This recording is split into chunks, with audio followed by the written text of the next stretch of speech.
Vamos a hablar un poco de cómo se interrelacionan los trastornos de la conducta alimentaria y la diabetes. Entonces, para hablar de esto, primero voy a explicar un poco lo que es el espectro del comportamiento alimentario.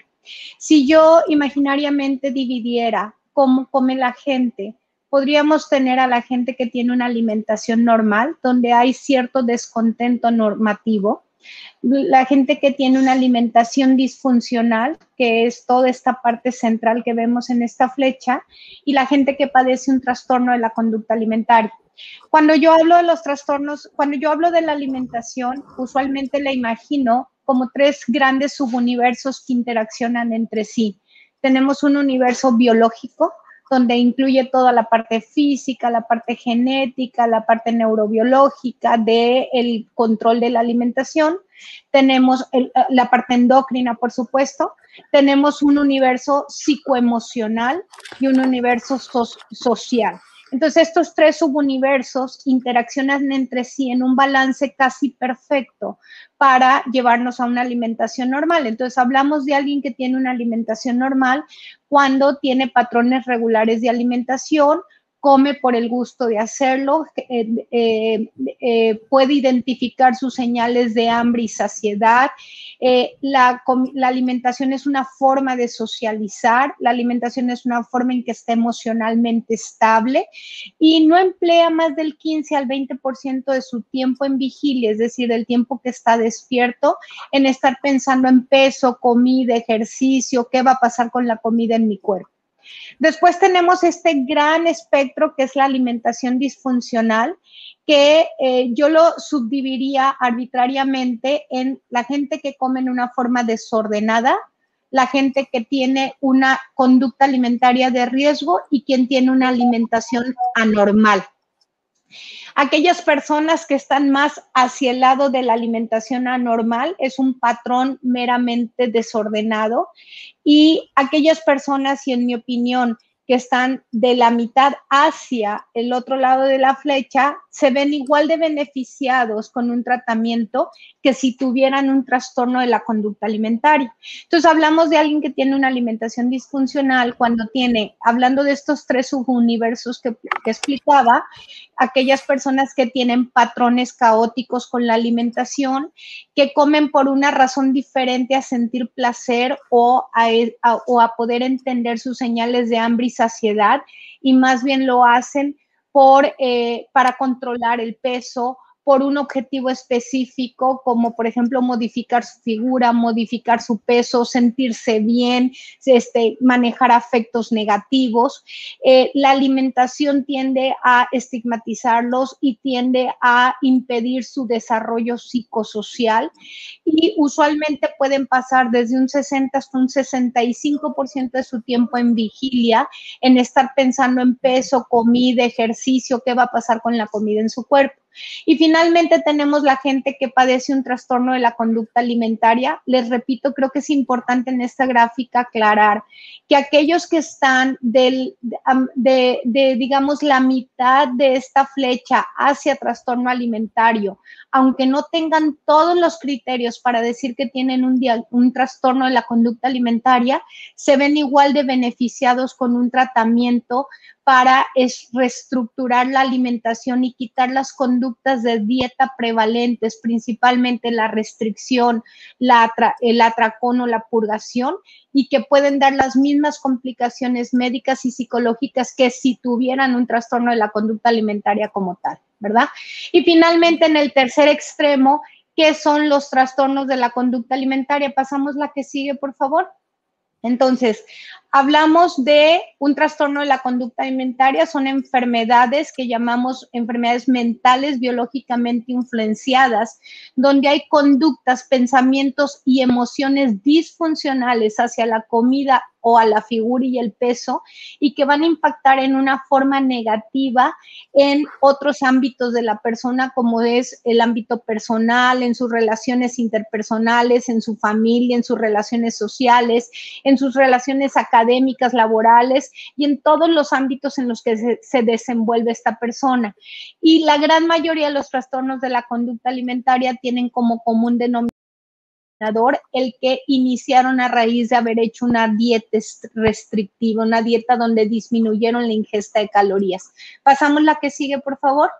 De acuerdo al DSM, que es el libro de donde vienen clasificadas las enfermedades mentales y que es editado por la Academia Americana de Psiquiatría, en su quinta edición que salió en el 2013, están ustedes viendo ahí la clasificación general de los trastornos de la conducta alimentaria, donde tenemos dentro de los trastornos con los que nosotros principalmente trabajamos, además de la pica y la rumiación, 4 trastornos específicos que son el trastorno de evitación, restricción de la ingestión de alimentos, la anorexia y la bulimia y el trastorno de atracones. Y luego tenemos una clasificación que es de aquellos trastornos que no cumplen todos los criterios diagnósticos de trastornos específicos y que antes conocíamos como trastornos de la conducta alimentaria no especificados, o por sus siglas en español TCANES o IDNOS que llamábamos en inglés y que ahora conocemos como OSPED.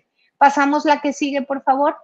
La prevalencia de los trastornos de la conducta alimentaria ronda desde el 0.5 hasta el 2.8% en promedio, y en una revisión en el 2016 que publicó Collar y colaboradores, ellos determinaron que la anorexia en la población latinoamericana estaba presente en el 0.1% de la población general, la bulimia en el 1.16% y el trastorno de atracones en el 3.53%. Entonces, queda claro que el trastorno de atracones es el trastorno más prevalente en nuestra población latinoamericana de todos los trastornos de la conducta alimentaria. Pasamos la que sigue. Como puntos importantes que debemos recordar acerca de los trastornos de la conducta alimentaria es que su prevalencia se ha incrementado en las últimas décadas, que tienen serias consecuencias de salud y que es el trastorno mental que causa más muertes. De acuerdo a la National Eating Disorders Association, el trastorno, la anorexia es la segunda causa de muerte de todos los trastornos mentales, precedida en este momento solamente por la adicción a los opiáceos, y que desafortunadamente lo más frecuente son estas formas subclínicas o síndromes parciales que, sin tener todos los criterios diagnósticos, tienen las mismas complicaciones médicas y psicológicas y que empiezan desde esta clasificación de alimentación anormal que les expliqué al principio. Pasamos la que sigue. Se estima que cerca de 70 millones de personas en el mundo sufren de un trastorno de la conducta alimentaria y cada 62 minutos muere una persona por una complicación de estos. Como les dije, tienen una alta morbimortalidad y se da en cualquier edad, desde la adolescencia, aunque se ha dicho que su prevalencia mayor es entre los 2 y los 25 años, definitivamente lo vemos en todas las edades, incluyendo mujeres y hombres mayores. Tenemos pocos datos en hombres y en niños, por eso casi toda la literatura que ustedes lean va a ser acerca de mujeres. Los trastornos de la conducta alimentaria, uno se puede recuperar. Desafortunadamente se estima que menos del 20% de quienes los padecen están actualmente en tratamiento o reciben tratamiento en algún momento de su vida. Pasamos la que sigue. Sabemos que los trastornos pueden ser mortales. El rango de mortalidad, por ejemplo, asociado a la anorexia, que es el trastorno de la conducta alimentaria que más se ha estudiado, es 12 veces mayor que el rango de mortalidad de todas las otras causas de muerte para mujeres entre 15 y 24 años de edad, y en adolescentes es la tercera causa de enfermedad crónica, precedido solamente por asma y obesidad. Y sabemos que tienen un alto riesgo de conducta suicida. En una muestra nacional que se hizo en los Estados Unidos, se encontró que el 25% de quienes padecen anorexia, el 32% de quienes padecen bulimia y el 23% de quienes padecen trastorno por atracón intentan suicidio a lo largo de su historia. Pasamos la que sigue. Sin embargo, a pesar de lo complejos que son enfermedades tratables. Los pacientes se pueden recuperar de estas enfermedades. Nadie sabe con exactitud qué lo causa. Sabemos que son factores, que son enfermedades multifactoriales, donde hay una interacción muy compleja y muy cercana entre factores físicos como la biología, los genes, el ambiente, la parte social, la parte psicológica, y cada uno de ellos juega un rol primordial en el desarrollo de estos trastornos. Y Quienes los padecen, como les digo, y creo que es un mensaje que quisiera que se llevaran el día de hoy, se pueden recuperar y pueden vivir una vida plena, saludable y feliz. Pasamos la que sigue.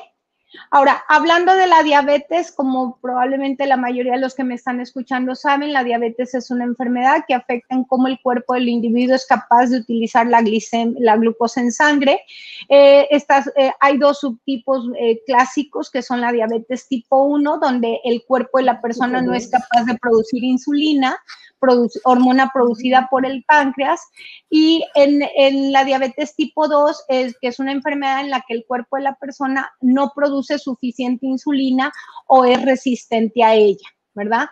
Y que esta segunda se puede manejar a través de cambios en el estilo de vida, medicamentos o tratamientos con insulina. Pasamos a la siguiente. La investigación ha comenzado a establecer la prevalencia de los trastornos alimentarios entre las personas que padecen diabetes tipo 1. Hubo un metaanálisis de 6 estudios que informó un tamaño del efecto medio para los trastornos de la alimentación, es decir, esto indicó que la prevalencia de los trastornos de la alimentación en adolescentes y adultos jóvenes con diabetes tipo 1 fue mayor que en aquellos compañeros que no tenían diabetes. Entonces, como ustedes pueden ver en esta tabla donde están especificados los diferentes trastornos específicos de la alimentación y cualquier trastorno alimentario y la alimentación desordenada o anormal que platicábamos al principio, la prevalencia es mucho mayor en aquellos que padecen diabetes, ¿verdad? Encontrando, por ejemplo, en un estudio que se hizo por Jones y colaboradores, ellos encontraron que este estudio en adolescentes que se hizo entre 12 y 19 años con diabetes tipo 1 cumplían con los criterios diagnósticos de trastorno alimentario en comparación con solamente el 4% de aquellos que eran controles sin diabetes, ¿verdad? Y hubo otro metaanálisis de 8 estudios sobre trastornos de la conducta alimentaria en adolescentes y adultos jóvenes que informó que había una prevalencia de los trastornos de la conducta alimentaria también mayor en individuos con diabetes tipo 1 en comparación con los pares. Y, por ejemplo, Diane Newman-Steiner de la Universidad de Minnesota hizo un estudio donde ellos tuvieron una muestra de adolescentes y adultos jóvenes entre 12 y 21 años con diabetes tipo 1 y ellos encontraron que el 37.9% de las mujeres y el 15.9% de los hombres, como están viendo en esta tabla, tenían una tasa elevada de trastornos alimentarios en quienes padecían diabetes tipo 1. Entonces, los estudios sugieren que las conductas alimentarias desordenadas tienden a empezar en la adolescencia y van a persistir a lo largo de la vida hasta la edad adulta, especialmente si no se tratan. Uno de los grandes mitos que hay con los trastornos alimentarios es que cuando empiezan con este desorden alimentario y que muchas veces incluso consultan, les es dicho, esto es una etapa, esto va a pasar, es una adolescente rebelde, cuando en realidad los estudios nos han demostrado que si no se tratan estas conductas persisten hasta la edad adulta y durante un periodo promedio se ha hablado de entre 8 y hasta 18 años. Entonces, en otro estudio reportado, los autores Preveler y colaboradores reportaron que el 26% de sujetos que padecen diabetes tipo 1 tienen algún tipo de trastorno de la alimentación o control del peso, ya sea con vómitos autoinducidos, con uso indebido de laxantes, con saltarse comidas, con restricciones o ayunos severos. Y ellos reportaron en este estudio que 61% de los participantes que tenían antecedente de trastorno alimentario informaron el uso indebido de insulina en comparación con el 26% de los que no tenían antecedentes de trastornos alimentarios. Entonces, como vemos, los rangos incrementados de comorbilidad entre trastorno alimentario y diabetes tipo 1 en comparación con población general que no padece estas enfermedades es muy significativa y lo mismo sucede para el incremento en el riesgo de mortalidad. Pasamos la que sigue. Como ustedes ven en esta tabla que acabo de terminar de explicar, pasamos la que sigue, no tenemos datos de hombre y no es porque no existan, es que no hay datos epidemiológicos en niños y en hombres. Sin embargo, todos los que estamos nos dedicamos a esto, sabemos que esto se está incrementando en esta población y que es importante que demos seguimiento a todo esto. Pasamos la que sigue, Taina, por favor. También es importante saber de todos aquellos casos que padecen diabetes de cualquiera de los subtipos y no conocemos la prevalencia de TCA, o sea, el TCA no diagnosticado. Hubo un estudio alemán con una muestra de 52,000 pacientes con diabetes tipo 1 y solamente el 0.9% tenían el diagnóstico de TCA. Y como vimos con la tabla anterior, pues esto no concuerda entre lo que se ve clínicamente, hay una discrepancia entre estos reportes y lo que vemos clínicamente, lo que nos sugiere que efectivamente hay un número muy significativo de personas que padecen diabetes y que no son diagnosticadas con el trastorno de la conducta alimentaria. Colton en el 2015 reportó en un estudio que 60% de las mujeres con diabetes tipo 1 habrán experimentado un trastorno de la conducta alimentaria para los 25 años de edad y definitivamente esto no conlleva con estos otros reportes que hay de donde no se diagnostica el TCA. Entonces es importante que como clínicos siempre lo sospechemos en pacientes que tienen hospitalizaciones frecuentes por episodios de cetoacidosis diabética o en aquellos en los que a pesar de todos los esfuerzos persiste un pobre control metabólico. Pasamos la que sigue. Mientras que en la diabetes tipo 1, la anorexia, la bulimia es el trastorno de la conducta alimentaria más prevalente, en la diabetes tipo 2 es el trastorno por atracón o el trastorno de atracones. Y los rangos de prevalencia de trastorno por atracón y de trastorno de la conducta alimentaria y diabetes tipo 2 han variado en su prevalencia puntual desde el 1.4 hasta el 25%. La mayoría de los estudios han encontrado que la presencia de trastornos de atracones no tiene un efecto directo en la hemoglobina glicosilada, aunque puede haber un efecto indirecto mediado a través del índice de masa corporal, es decir, a mayor índice de masa corporal puede haber más cambio en la hemoglobina glicosilada, pero no directamente por el efecto del trastorno alimentario.